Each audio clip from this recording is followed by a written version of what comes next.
खरियाट ठारे डोमगणा समाज पक्षर एक जरूरी बैठक जुआर मयूरुद्र आपण मानके न्यूज 26 को स्वागत।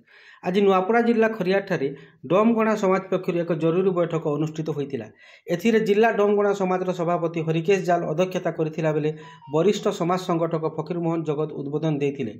बैठक में केंद्र और राज्य सरकार अनुसूचित जाति प्रति वैमातृक मनोभाव उपर विशद आलोचना होइतिला। निकटरे भारतीय प्रशासनिक अधिकारी विष्णुपद सेठी को उद्देश्यमूलक भाव में राज्य सरकार हैरान करचंती तार उपर एक जिला सारा अनुसूचित जाति एक होई आसंता 4 तारिख नुआपड़ा जिलापाल कार्यालय घेराव पाई स्थिरीकृत होइतिला। जदि आगामी दिन में उभय राज्य और केंद्र सरकार अनुसूचित जाति प्रति तांको मनोभाव परिवर्तन न करती ताहले नुआपड़ा जिले में एक भयावह आंदोलन मुंड टेकी राजधानी भुवनेश्वर अभिमुखे यात्रा करिबो और निया जलिबो बोली जिला उपसभापति प्रकाश करथिले।